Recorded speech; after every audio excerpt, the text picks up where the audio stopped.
Quality లేకున్నట్లు ఉన్నాయని తెలిసింది.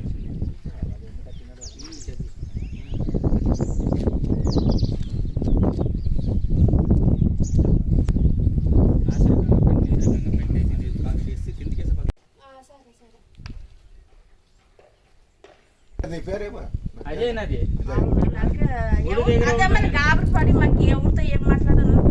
నేను అదే భయం అయ్యి నిన్న రాత్రి నాకు 8 గంటలకు తెలిసి 8 గంటలకు తీసుకొని వచ్చి ఫోటోలు తీసుకొని వీడియోలు తీసుకొని పెట్టాను. నేను తిరిగి చూసే కూడా రాలేదు. అది అంతా టోటల్ అది గురిపడి ఆ పక్క సైడ్ కానీ ఇట్లా గురిపడింది.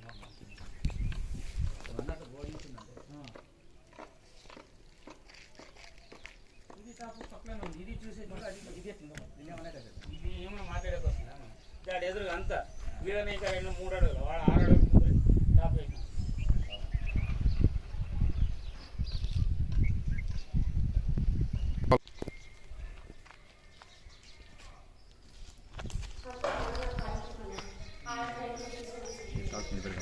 పింజాలు పంపిస్తారు. అట్లా తీసేవరకు అటు పంపించే పని.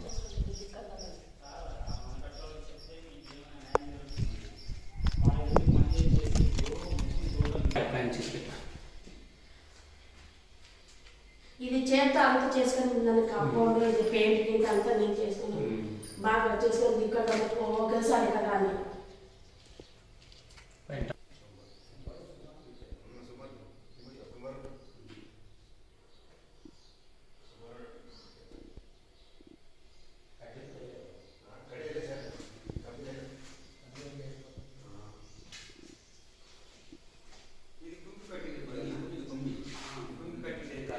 తీసిండేది. అది క్యూరింగ్ అనేది లేదట. నీళ్ళు సిమెంట్ అనేది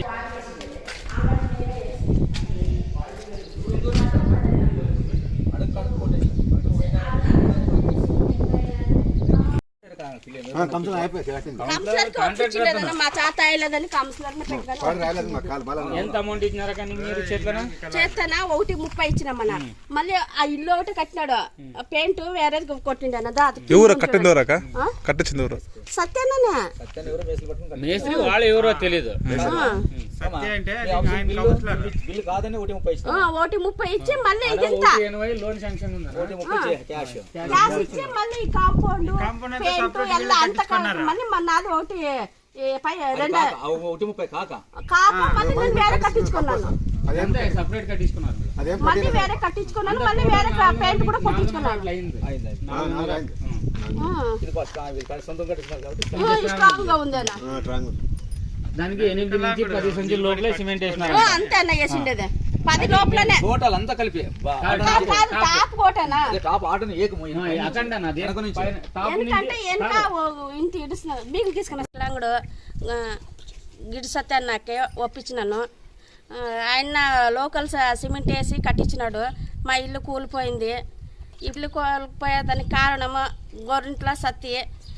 ఆయనకి చెప్పి చాలా అయిపోయా. మా బాగా సిమెంట్ అయినా అది చెప్తే కూడా విచోళ్ళకి వేసుకోలేదు. మళ్ళీ ప్రభుత్వము మాకు ఏమైనా సాయం చేయాలా?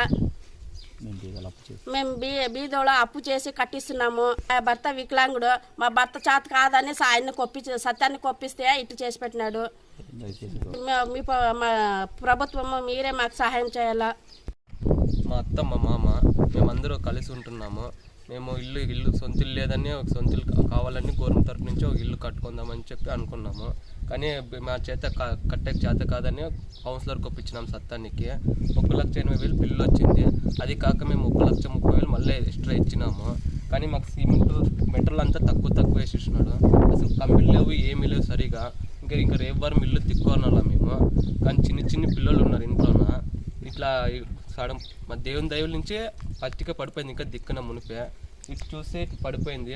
మనకి గవర్నమెంట్ తరఫు నుంచి మీరు న్యాయం చేయాలా? సత్యాన్ని ఇట్లు చేసినాడు మనకి. సత్యానికి ఇప్పుడు మేము కాంటాక్ట్ చేయాలన్నా కానీ ఆయన రెస్పాన్స్ చేయట్లేదు. ఎన్నిసార్లు మొబైల్ ఫోన్ చేసినా కానీ ఎత్తట్లేదు. మనకి ఇప్పుడు మొత్తం పడిపోయేటట్లుంది. ఇంకా ఇల్లు లోపల కానీ అంత డ్యామేజ్ చాలా అయిపోయింది. మళ్ళీ ఇప్పుడు సత్యాన్ని కారు మొత్తం మేము ఎంత డబ్బులు ఇచ్చినా ఆయన మెటీరియల్ వేయలేదు సరిగా. దీనికి సత్యనే మేము ఏమన్నా కొంచెం కాంటాక్ట్ చేసి మీరు గవర్నమెంట్ తరఫు నుంచి మీరు మనకి సాయం చేయాల్సిందిగా కోరుతున్నాం. వీడియో తరఫుగా కోరుతున్నాం సార్. మేము లెక్కేసుకొని పాపం పని చేసి 1,30,000 ఎట్లా దాపెట్టుకొని ఇచ్చింటిగానే ఇట్లా చేస్తుంటారు సార్. ఇల్లు పడిపోయే స్టేజ్ లో ఉంది. ఎవరు వచ్చి దీనికి సత్యమని వచ్చి రెస్పాన్స్ ఇచ్చినాడా? లేదు సార్, చిన్న ఆడుకుంటూ ఎవరన్నా కుసేంటే ఎవరు తెలియదు. ప్రాణ నష్టాలు అయితే ఎవరు దీన్ని అదే ప్రాణాలు పోతే ఎవరు ముందు వస్తారు. ఇప్పుడు అయితే ఎవరు రారు. ఎవరన్నా వస్తారా ముందు? ఇప్పుడు మీడియా ముందుకు పోయింది, వాళ్ళు వచ్చి మీ దగ్గర మాట్లాడితే గానీ మీడియా దగ్గరే మాట్లాడని చెప్పండి. Okay sir. పరుపులు ఎక్కేసి కుట్టి దాపెట్టుకుని ఇల్లు కట్టించుకున్నారు సార్ వీళ్ళు. ఇంకా చాలా దారుణం తెలుసా? వడ్డీ కట్టేదానికి ఇంకా ఎవరు సార్ చూసేవాళ్ళు? ఇప్పుడు అల్లుండని నేను ఇంటి మనిషి అంగవికల్పనం ఉండేటప్పుడు వాళ్ళు ఎంత కష్టపడింటారు అనేది వాళ్ళు అర్థం చేసుకున్నారు. ఊరికే అంగవైఫల్యం ఉంది, వాళ్ళకి మనం ఎట్లా చేయాలా, ఎలా మనం రెడీ చేసేయాలనేది ఒక కాంట్రాక్ట్, అది బేస్ కౌన్సిలరే ప్లస్ కాంట్రాక్ట్. 50 సిమెంట్ సంచులు వచ్చింది, 30 సంచులు ఇక్కడ పంపించేది, 20 సంచులు ఆపక పంపించేది. ఇక్కడ ఎట్లో మీటర్ ఉసుగు ఎక్కువ దొబ్బండి అని చెప్పి చేసినారు సార్. ఇది 8 సంచులకి 12-24 అడుగులు టాప్ వేసినారంటే ఎట్లా కాంట్రాక్ట్ ఉండాలి? ఇట్లా ఇంకా ఎన్ని బిల్డింగ్లు కట్టిండాలి అనేది ఆలోచించాలి. అది వాన్ లేదు, ఏం గాలి లేదు, ఇల్లు పడిపోయిందంటే ఇంకా వాన్ కాలంలో ఎట్లుంటుంది సార్? రాత్రిపూట అసలు ఉండేలేదు అది. ఇల్లే పడిపోతుంది. ఇంకా ప్రాణాలు పోయినంత వరకు ఎవరు కొనుక్కుంటారో? ప్రాణాలు పోయిందంటే నువ్వు వస్తారు మాట్లాడడానికి. ముందుకి ప్రభుత్వం వరకు తీసుకొని పోయే జవాబారి మీడియా తీసుకుంటుంది. ఇవన్నీ మళ్ళీ 50,000 అప్పు తీసుకొచ్చి కాంపౌండ్ బాత్రూమ్ అంతా వాళ్ళు కట్టలేదు. వాళ్ళు ఇచ్చిన డబ్బులకి బాత్రూమ్ కాంపౌండ్ వాళ్ళు కట్టలేదు. మీరు మళ్ళీ ఎక్స్ట్రా డబ్బులతో మళ్ళీ సపరేట్ వేరే తెప్పి